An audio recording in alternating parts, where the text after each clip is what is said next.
નમસ્કાર વિદ્યાર્થી મિત્રો, ધ સ્કૂલ ઓફ સાયન્સ શાળા પરિવાર તરફથી આપનું ધોરણ 11 સંસ્કૃત વિષયમાં હાર્દિક સ્વાગત કરું છું.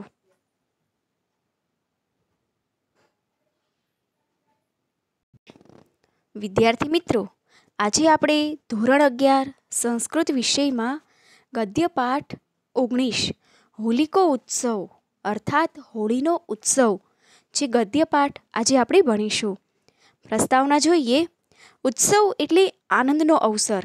અખૂટ સાધન સામગ્રી ધરાવતા માનવીના જીવનમાં તો કદાચ પ્રતિદિન ઉત્સવનું વાતાવરણ હોય છે, પણ જીવનના સામાન્ય દિવસોમાં સાધનોના અભાવે સંઘર્ષમય જીવન જીવતા માનવી માટે ઉત્સવનો દિવસ વિશેષ દિવસ બની રહે છે, કેમ કે આ ઉત્સવના દિવસે પોતાના સામાન્ય જીવનને ભૂલી જઈને વિશેષ આનંદ અનુભવતો હોય છે.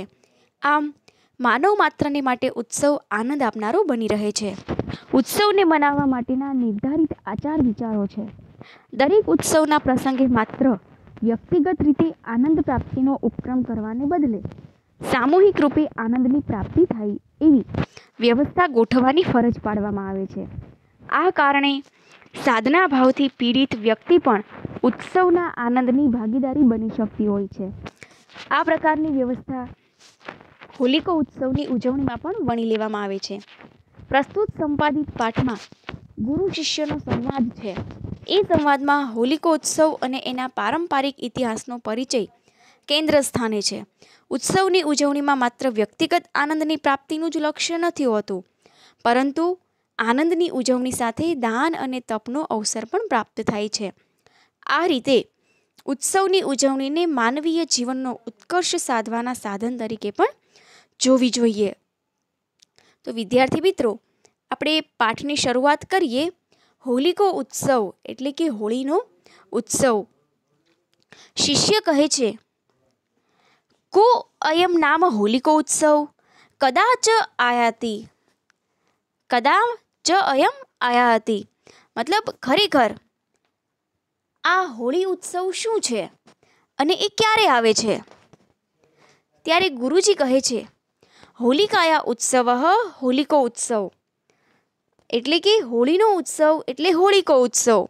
સહ ફાલ્ગુન માસસ્ય પૂર્ણિમાયા તિથો આયાતિ. તે ફાગણ મહિનાની પૂનમને દિવસે આવે છે. ત્યારે શિષ્ય કહે છે કે એમ હોલિકા, આ હોલિકા કોણ છે? ત્યારે ગુરુ કહે છે, હોલિકા નામ એકા સ્ત્રી. હોલિકા એક સ્ત્રી છે.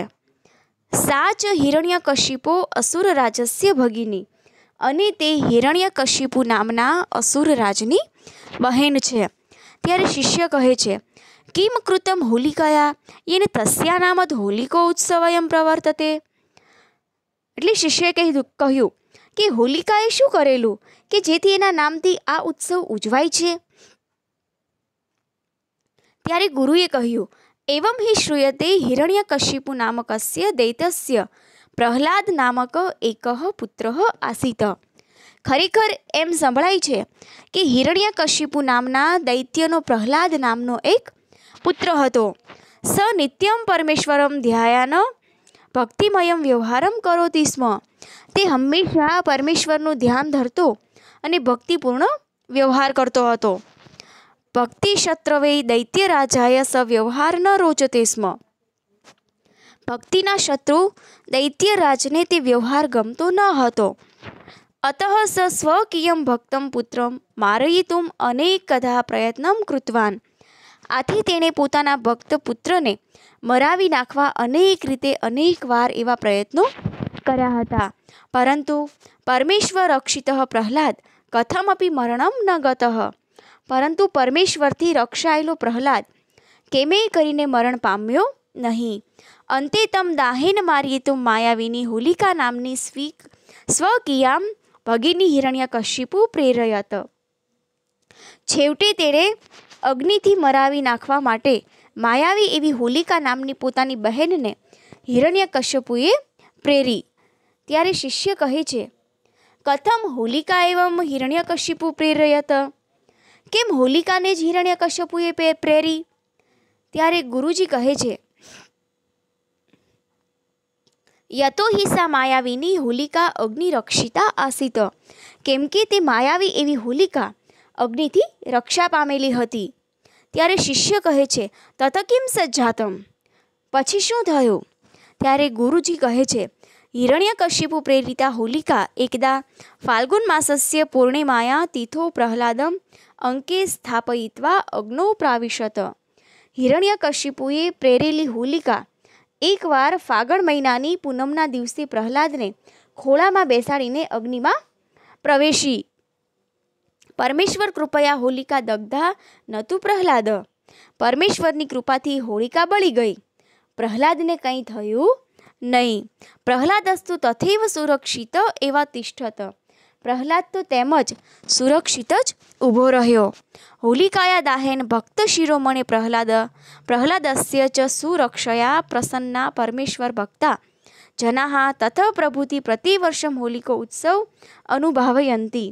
હોલિકા દહનથી અને ભક્ત શિરોમણી પ્રહલાદની સુરક્ષાથી પ્રસન્ન થયેલા પરમેશ્વરના ભક્તજનો ત્યારથી માંડીને દર વર્ષે હોળી ઉત્સવ મનાવે છે. ત્યારે શિષ્ય કહે છે, અસ્મે કાર્યાય હોલિકાયા કથમ ફાલ્ગુન માસસ્ય પૂર્ણિમા તિથિ સંકલ્પિતા. આ કાર્ય માટે હોલિકાએ કેમ આ ફાગણ મહિનાની પૂનમના દિવસ જ વિચાર કર્યો? ત્યારે ગુરુ કહે છે, પ્રાચીન કાલાદેવ ફાલ્ગુન માસસ્ય પૂર્ણિમાયા તિથો જનાઃ નવસ્યેષ્ટિ કુર્વન્તિ સ્મ. પ્રાચીન કાળથી જ ફાગણ માસની પૂનમને દિવસે લોકો નવા તૈયાર થયેલા ધાન્યનો યજ્ઞ કરતા હતા. તસ્યા નવસ્યેષ્ટો હોલિકા પ્રહલાદમ આદાય અગ્નૌ ઉપાવિશત. એ નવા ધાન્યના યજ્ઞમાં હોલિકા પ્રહલાદને લઈને અગ્નિમાં બેઠી હતી. ત્યારે શિષ્ય કહે છે, કિમ નામ નવસ્યેષ્ટિ, ખરેખર આ નવા ધાન્યનો યજ્ઞ શું છે? ત્યારે ગુરુજી કહે છે, નવે સસ્યે ક્રિયમાણા ઇષ્ટિ નવસ્યેષ્ટિ કથ્યતે. નવા તૈયાર થયેલા ધાન્યથી કરાતી ઇષ્ટિ નવસ્યેષ્ટિ કહેવાય છે. અસ્માકમ દેશ કૃષિ પ્રધાન વર્તતે. આપણો દેશ ખેતી પ્રધાન દેશ છે. અત્રત્યા જનાઃ પ્રાયઃ દ્વિવારમ કૃષિ કુર્વન્તિ. અહીંના લોકો મોટે ભાગે 2 વાર ખેતી કરે છે. વર્ષાયા શરદી તથા, વર્ષા ઋતુ તથા શરદ ઋતુમાં. શરદી કૃતાયા કૃષિ ફલમ પ્રાયઃ ફાલ્ગુન માસે પ્રાપ્યતે. શરદ ઋતુમાં પૂર્ણ કરેલી ખેતીનું ફળ મોટે ભાગે ફાગણ મહિનામાં મેળવાય છે. તત સસ્યરૂપમ ફલમ જનાઃ પ્રથમમ અગ્નિદેવાય સમર્પયંતી. તે ધાન્ય રૂપે મળેલું ફળ લોકો પહેલાં અગ્નિદેવને અર્પણ કરે છે. તતઃ પરસ્પરમ વિતીર્ય સ્વભોગાય કલ્પયંતી. પછી એકબીજા વહેંચીને પોતાના વપરાશ માટે એ વિચાર કરે છે. ત્યારે શિષ્ય કહે છે, યદિ એવં તર્હિ અસ્ય ઉત્સવસ્ય હોલિકો ઉત્સવ નામ કથમ સાર્થકમ ભવેત. જો એમ હોય તો આ ઉત્સવ હોલિકો ઉત્સવ નામ કઈ રીતે અર્થપૂર્ણ થાય છે? ત્યારે ગુરુ કહે છે, વસ્તુતઃ હોલક નામ તૃણાગ્નિભૃષ્ટમ અર્ધપક્વ શમિધાન્યમ ભવતી. હકીકતમાં હોલક એટલે કે તણખલાથી બળતા અગ્નિમાં શેકેલું અડધું રંધાયેલું ડુંડાવાળું અન્ન. તમ હોલકમ જનાઃ અગ્નિદેવાય સમર્પયંતી. તે હોલકને લોકો અગ્નિદેવને અર્પણ કરી દે છે. અદ્યત્વે અપી એષા પરંપરા અવિચ્છિન્ના પ્રવર્તતે. આજકાલ પણ આ પરંપરા અખંડિત ચાલે છે, એટલે અમુક જગ્યાએ ચાલે છે અને અમુક જગ્યાએ નથી ચાલતી. ત્યારે શિષ્ય કહે છે, હોલકો અયમ સ્વાસ્થ્ય આપી ઉપકારો ભવતીતિ શ્રુતમ મયા કિમ તત સત્યમસ્તિ. આ હોલક સ્વાસ્થ્ય માટે લાભદાયક છે એમ મેં સાંભળ્યું હતું, શું તે સાચું છે? ત્યારે ગુરુ કહે છે, આમ ભવતા શ્રુતમ સત્યમે વસ્તિ.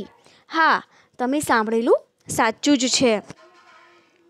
ભાવ પ્રકાશ નામકે સુપ્રસિદ્ધ આયુર્વેદ ગ્રંથે કથિતમ અસ્તિ હોલકો અલ્પાનલો મેદ કફ દોષશ્રમ આપહ. એટલે કહે છે કે હા, તમે જે સાંભળ્યું છે એ સાચું જ સાંભળ્યું છે. ભાવપ્રકાશ નામના સુપ્રસિદ્ધ આયુર્વેદના ગ્રંથમાં કહેલું છે, ધીમી આગમાં શેકેલ પોક મેદ અને કફના દોષને તથા થાકને દૂર કરનાર હોય છે. અર્થાત હોલક મેદમ કફમ દોષમ શ્રમમ ચ અપહંતી. એટલે હોલક એટલે કે પોક મેદ અને કફના દોષને તથા થાકને હણે છે. ત્યારે શિષ્ય કહે છે, અયી ગુરુચરણા બહવો ધન્યવાદા અનેન બોધિન અહમ અનુગૃહિતો અસ્મી. હે ગુરુજી, ખૂબ ધન્યવાદ, આ બોધ વડે હું આભારી થયો. તો આવો સરસ મજાનો હોળીનો ઉત્સવ જે પાઠ આપણે અહીંયા પૂર્ણ કરીએ છીએ.